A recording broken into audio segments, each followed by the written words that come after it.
বানাবো। নানের জন্য নিয়ে নিলাম এখানে ময়দা, 7 কাপ ময়দা নিয়েছি আমি। আর এখানে দিয়ে দেবো আমি স্বাদ মতো লবণ,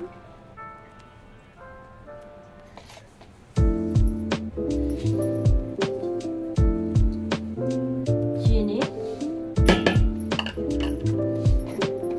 এখানে আমি অনেকগুলো ময়দা নিয়েছি,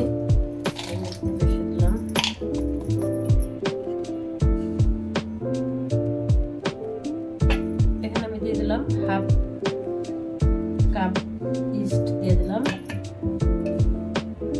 এখানে দিয়ে দেবো আমি গুঁড়ো দুধ। এবার আমি সবগুলো মিশিয়ে নিব।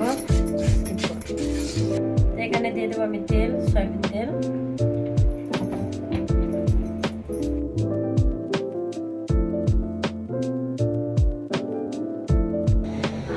তো আমি যে চিকেনটা আমি এখানে 2টা চিকেন দিয়ে দেবো।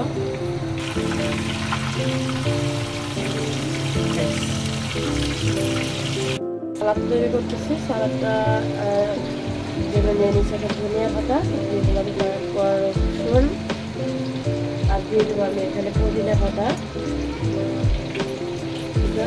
কাঁচামরিচ মতো পেস্ট করে দিলাম। এখন আমি এখানে টক দই দিয়ে দিলাম। এখন দিয়ে দেবো জায়গায় 2 টেবিল বা 3 টেবিল চামচের মতো। দিয়ে দেবো হোয়াইট পেপার 1 চামচের মতো। আর দিয়ে দেবো ভেজে রাখা জিরার গুঁড়া এবং ধনিয়ার গুঁড়া দিয়ে দেবো। বিট লবণ পরিমাণ মতো। চিকেনগুলো আমি ভেজে নিয়েছিলাম। এখন সব চিকেনগুলো আবারও টুকরো টুকরো করে কেটে নিচ্ছি। এখানে আমি দিয়ে দিলাম একটু সরিষার তেল। তেলের মাঝে দিয়ে দেবো আমি পেঁয়াজ কুচি,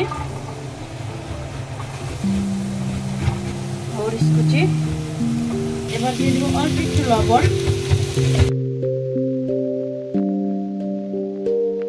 দিয়ে দেবো বাটার।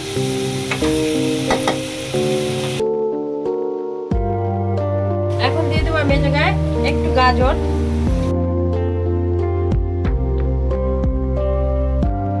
গাজরটা দিবেন এই কারণে, গাজরটা দিলে ভালো স্মেল ছড়ায়। আর দিয়ে দেবো আমি একটু হোয়াইট পেপার।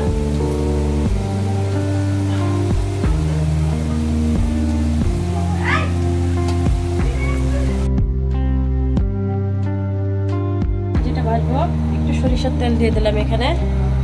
আর দিয়ে দেবো এই জায়গায় আমি চিকেন যে মশলাটা দিয়ে ম্যারিনেট করছিলাম, এটা আমি একটু সরিষার তেল দিয়ে ভালো করে একটু ভেজে নেব। আর দিয়ে দেবো আমি এই জায়গায় আচারের তেল।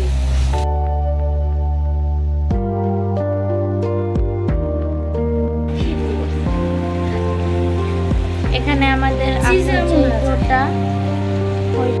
এই ক্রিমটা আমি তৈরি করে নিলাম।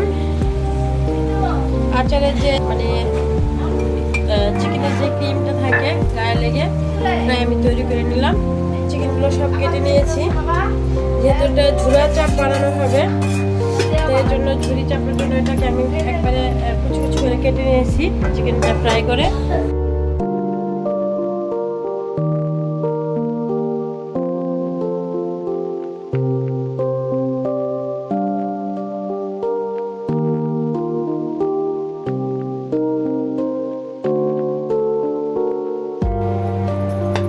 এবার আমি সালাদটা বানাই নিব। মাঝে দিয়ে দেবো আমি শসা কুচি, দিয়ে দেবো টমেটো কুচি।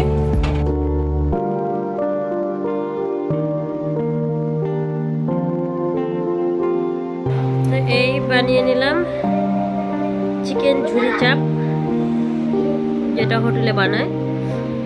আর হোটেলে যে সালাডটা দেয় সেটা দেখে কি বলে আমি ভুলে গেলাম। আমি এগুলো এতটা খাই না, তো এটার নাম আমার এতটা জানা নাই, বাট ভুলে গেছি আমি এই সালাডটার নাম।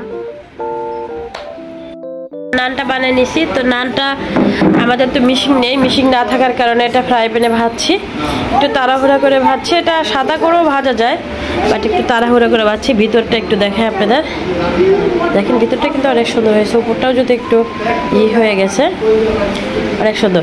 তো একটু দেখাও। হ্যাঁ, তো এবার আমার ছেলে খেয়ে রিভিউ দেবে আপনাদের কেমন হয়েছে। রুটিটা মাঝখান থেকে ভেঙে একটু দেখাও, টান দিয়ে ছিঁড়ে দেখাও কেমন হয়েছে ভিতরটা, একটু খুলে দেখাও। হ্যাঁ, তো দেখতেই পারতেছেন দোকানে আমরা একটা নান 30 টাকা 25 টাকা করে কিনে খাই। সো ওই ক্ষেত্রে আমি মনে করি বাসায় এইভাবে মাঝে মাঝে একটু বানিয়ে বাচ্চাদের খাওয়ালে ভালো হয়। আমার ছেলেও কিন্তু হোটেল থেকে আইনাই খাইতে চাইছিল, বাট আমি দিনে আমি বলছি আম্মুই বানাই দিব, আজকে আম্মু বানাই, চাপ তুমি খাও কেমন হয়, হোটেলের মতো আমি বানাইতে পারি কিনা একটু খেয়ে দেখো। হ্যাঁ, তো বলো কেমন হয়েছে, খাইবা কথা বলবা। তুমি যে হোটেল থেকে যে চাপটা এনে খাও, এই যে 2 দিন পর পর আনো, নান এনে দেই, ওই নানের চাইতে কেমন নানটা খাইতে খারাপ হয়েছে না ভালো হয়েছে? আর চাপটা কেমন হয়েছে? 2-3টে মিলে 3টার কম্বিনেশনে কেমন হয়েছে বলো? যাক, তাহলে আমার বানানোটা সার্থক হলো। তো ভালো থাকবেন গাইস, আপনারা চাইলে এভাবে বাসায় বানিয়ে খেতে পারেন। আর অবশ্যই আমার পেজটাকে ফলো দিয়ে দিবেন, আমার জন্য দোয়া করবেন, আমি আপনাদের সকলের জন্য দোয়া করি। আর আমার ইউটিউব চ্যানেলের বন্ধু যারা আছেন সাবস্ক্রাইব করে দিবেন, চ্যানেলটাকে বেশি বেশি ভালোবাসা দিবেন। আপনাদের ভালোবাসা পেলে আমরা সামনের দিকে এগিয়ে যেতে পারবো, আপনাদের ভালোবাসা ছাড়া আমরা কখনোই সামনে যেতে পারবো না। তো ভালো থাকবেন সবাই, আমাদের জন্য দোয়া করবেন, আমরা আপনাদের জন্য দোয়া করি। আজকের ভিডিও এই পর্যন্ত, আল্লাহ হাফেজ।